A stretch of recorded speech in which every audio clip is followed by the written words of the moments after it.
being a grizzled war veteran myself, Mr. Speaker, strong and wearing clothes, we fundamentally feel that the world has become increasingly chaotic, and what we need is a new tool in our toolbox to bring order to this chaos. So that's what we're approaching the debate on. Down under the bridge that we need an additional tool in our toolbox. How do we propose to do this? In our case, when we say it's us or our, we're referring to the United Nations. And what is this tool we're talking about? We're talking about private military contractors. Firms like Blackwater, XE, many firms that operate out of South Africa that are currently employed by private industries in terms of like Shell or oil companies, as well as private diplomatic missions, as well as sometimes as the bodyguards. Blackwater played the role of bodyguards to Hamid Karzai, the speaker, for a while. So fundamentally we say these are the companies we're talking about. And what are we talking about here in terms of the kind of missions they'll be involved in? And we're referring specifically to peacekeeping missions. That means those that are endorsed by the UN Security Council, where the role is primarily in defense, protecting civilians. So these are examples like refugee camps, protecting food lines, protecting lines of supply, speaker, less so in engaging in active offensive operations or tactical conflicts. So they're not going to go there and attack the rebels in an area, Mr. Speaker, or intercede in the conflict in any way. What they're going to do is the mechanisms that keep the civilians safe, they'll reinforce those and buttress those. So they're not going to play any role that's different from what existing peacekeepers play. We say this is not necessarily exclusive to just having private military contractors. That we could have a mix of the two. So in terms of what that raises a question in terms of chain of command and how will that operate. So we say we will decide on what works best based on what's available. If it so happens that the private military contractors present better merit in terms of being higher in the chain of command over troops coming from maybe less developed nations or nations with less capable armies, we say that's fine, or vice versa. But we need to talk a bit about safeguards, because we recognize that this is stepping out, this is stepping out a bit of the norm. Now we say we will firstly select the criteria, will have a certification process, one that has basic tenets that need to be met. One of which is you can't have offences that you've committed in the past or a record of offences, Mr. Speaker. Secondly, we say that we will have a one-strike rule, that if you do something wrong or you are found to do something wrong through a process of a tribunal, you will not be able to bid ever again. And finally, we say you have to pay compensation. We also say that the selection will operate through a bidding process, Mr. Speaker, but after that process is over, that means of course it goes to the lowest bidder, but after that process is over, it doesn't end there. The UN will continue to place monitors and dedicate probably more of its resources to monitoring the actions of these troops. Sit down, boys, I'm just setting up. Now, we're going to argue this on why this is necessary on three levels. My first 2 points will deal specifically with the need. The need that has arisen that necessitates a proposal. Then I'll talk about why there is a positive benefit in the case of the United Nations to use these troops or use troops from private military corporations instead of using those from countries on their own, or why we should have some preference for it. Yes? Sir, you need to tell us what's the problem, right? Because currently a lot of countries like India and Bangladesh and China have idle troops who work for free. Why do you then want to spend resources and money on private contractors? Dovetails nicely into my first point. Can I talk about that structure from the opening up?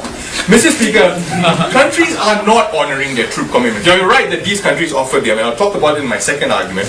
So my first argument is countries are not honouring troop commitments. My second is inadequacies in the quality of existing countries that offer their troops, and finally why it's more comfortable. So countries not offering their troop commitments. We say in the past, particularly in the 90s, 80s and the early 90s, the US and the UK were the primary contributors. They also had the most experienced and well-developed armies in the world, and therefore they were most capable contributors. So in the Northeast, Mr. Speaker, what we've seen is there has not been a single US peacekeeper in two of the hottest conflict regions, Darfur and the Democratic Republic of Congo, Mr. Speaker, particularly in the Great Lakes region. Fundamentally for two reasons. These countries don't have any hesitation giving money to the United Nations, and they continue exceed their regular monetary contributions that are required from countries. What they do have a problem with is a hesitance to send their young men into battle when they might come home in body bags. But furthermore, given the current global situation where both the US and UK are both committed to wars of attrition in Afghanistan and as well as peacekeeping in Iraq, they have been fundamentally unable to honour troop commitments. Which goes nicely into to address my second point,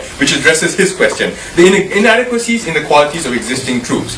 The problem with many of the nations that are willing to contribute now, and they're not willing to contribute, it's not like they have these troops. The way he puts it is, these troops are sitting around ideal and the Indian government goes, let's give them some practice and send them over peacekeeping. No, people get called up, but they're not like all raising their hands and going, pick me, right? Countries are willing to respond to the call, but they don't necessarily want it, Mr. Speaker.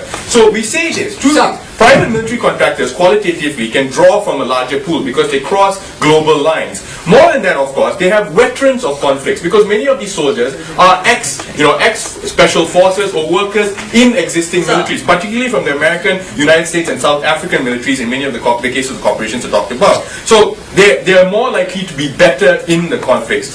More so than that, we say they have an incentive to do a good job. And this is where the money aspect plays in. Because he said, we don't have to pay the Indians, we don't have to pay the Bangladeshi Pakistanis.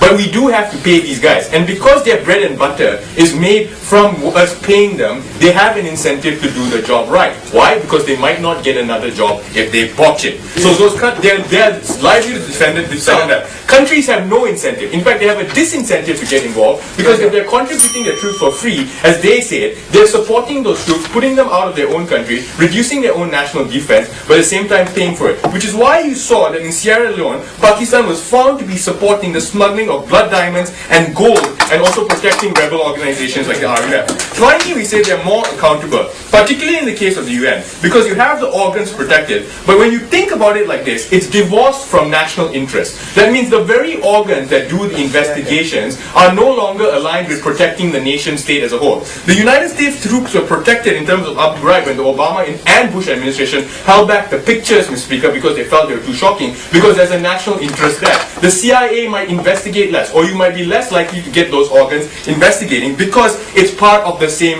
milieu, it's part of the same country. In the case of private military corporations, everyone's ready to have a go with them because they don't represent anyone's interest. But particularly since also the prestige of working for the UN as well as the shame of losing their job keeps them in line, Mr. Speaker. Because you cross the line, you lose it, but everyone remembers your corporation as the one that did something wrong.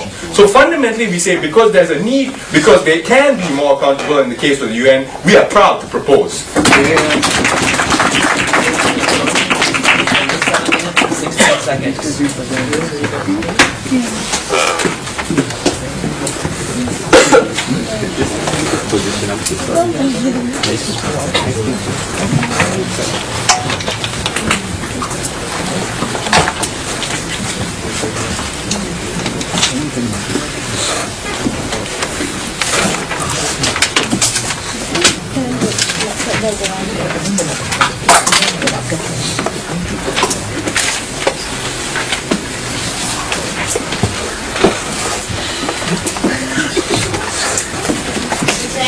Prime Minister for that very stirring speech. Can we get the leader of opposition to open it up on the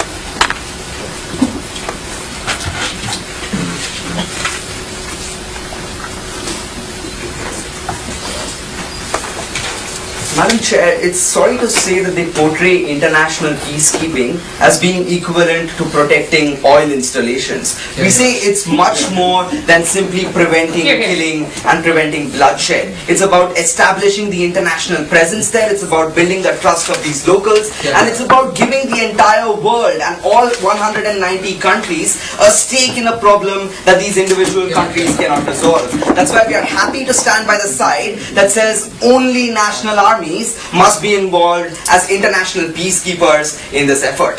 Furthermore, we say it's a pride for nations when they wear the blue United Nations helmet and go out there and fight just not for the United Nations or for that monetary incentive, but for national pride, and they say that yes, I was a UN veteran, and we say equating that to a monetary incentive is shameful. So I'm going to bring to you two ideas in today's speech. I'm going to talk to you about the international peacekeeping effort and what it's all about, because sadly it's not about protecting people and protecting mud-thatched huts in Congo. Secondly, I'm going to talk to you about nations and why nations must have a stake in global problems. It's not the UN's problem.